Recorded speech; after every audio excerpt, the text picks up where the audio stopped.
All right, Hebron Ben Bilal, come back at you with another edition of this Boomer's Logic. So today I came home to this on the YouTubes.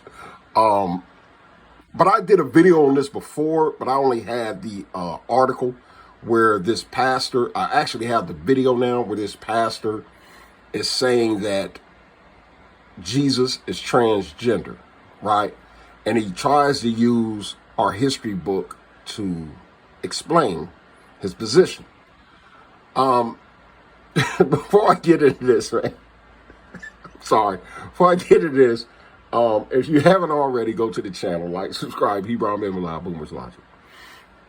Okay, so I did a video on this before, but now I have the actual clip.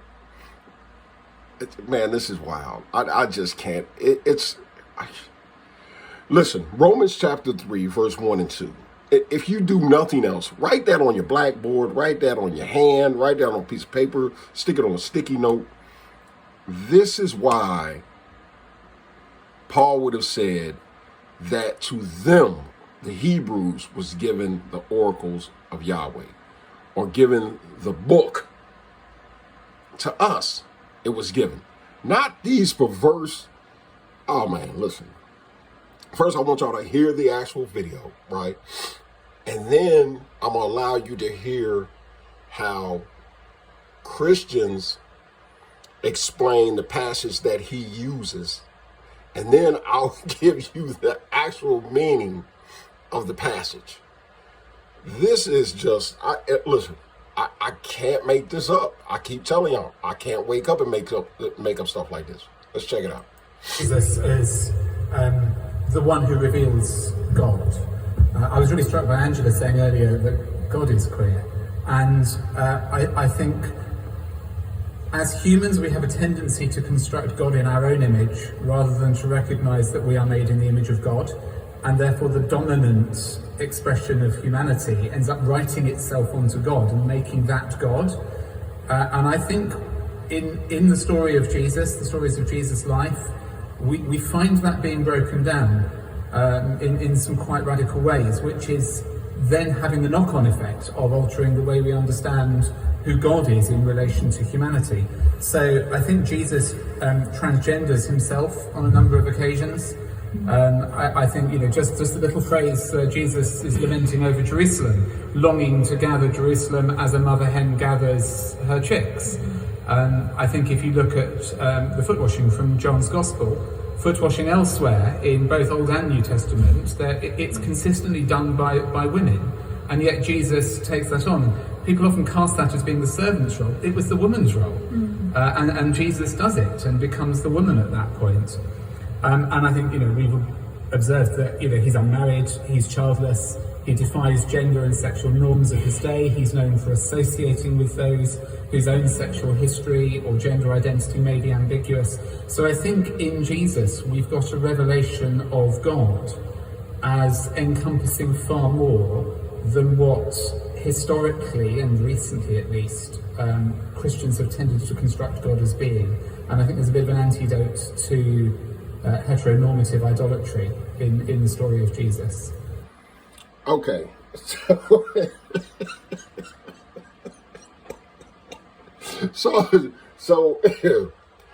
we're going to use John chapter 13, right? John chapter 13, verse, let's just say 1 through 4, right? Now I want you to go to there. I'm going to give you a minute. Get your book, turn to John 13, 1 through 4. Give you a second to get there. Pause the video, do whatever you need to do, right? And what we're going to do, we're going to go to, while y'all looking for that, we're going to go to this Christian channel I pulled up, because I said, okay, I want to see how Christians explain the whole foot washing episode. I was curious. So this is how Christians would explain the whole foot washing episode.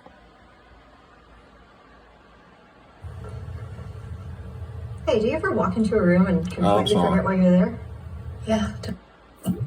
What was the significance of Jesus washing the feet of the disciples? Jesus washing the feet of the disciples occurred in the upper room during the Last Supper and has significance in three ways. For Jesus, it was the display of his humility and his servanthood. For the disciples, the washing of their feet was in direct contrast to their heart attitudes at that time. For us, washing feet is symbolic of our role in the body of Christ. Walking in sandals on the filthy roads of Israel in the first century made it imperative that feet be washed before a communal meal, especially since people reclined at a low table and feet were very much in evidence. When Jesus rose from the table and began to wash the feet of the disciples, he was doing the work of the lowliest of servants. The disciples must have been stunned at this act of humility and condescension, that Christ, their Lord and Master, should wash the feet of his disciples, when it was their proper work to have washed his. But when Jesus came to earth the first time, hold on, I want you to hear something again. Humility and condescension. He was doing the work of the lowliest of servants. The disciples must have been stunned at this act of humility and condescension, that Christ, their... Okay, so we're going to pause it right there. I don't need to even show you the rest of the video because neither one of these takes on Yeshua washing the feet was correct. Especially I would assume he's a homosexual preacher or whatever the hell he is. Both of them are all the way off. This is why I say Romans chapter 3. Take it, stick it on your forehead. Please don't ask a Christian about anything that has to do with this book, man.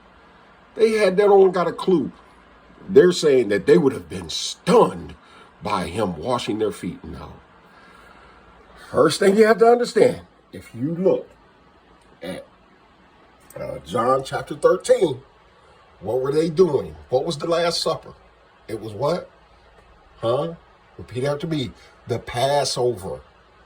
So at any Passover commemoration, if you pull up any Passover commemoration, what happens at the Passover commemoration is that the host or the elder of the Passover commemoration washes the feet of those men who were there. So for that European to say that, oh, see, that was the woman's role. No, at the Passover, the host, who is always the man, washes the feet of the participants of the Passover. So for these jokers to say they were stunned, no, they weren't stunned. This happens at every Passover.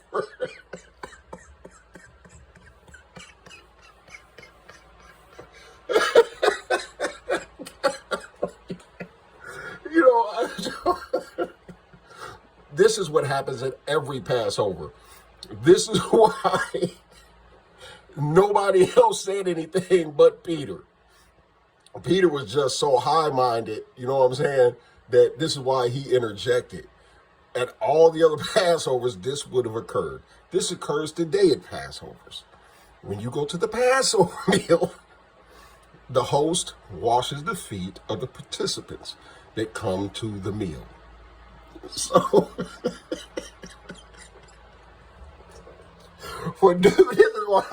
this is why Romans chapter 3 is so important, because this is so hilarious. And I'm sitting there and I'm listening to this. I'm like, no, this is just a common occurrence at Passovers.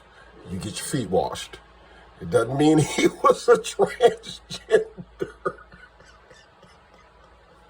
He would have done this before. This wasn't his first time doing it. I'm done, man. I cannot believe the stuff that they make y'all believe, because you don't understand the culture.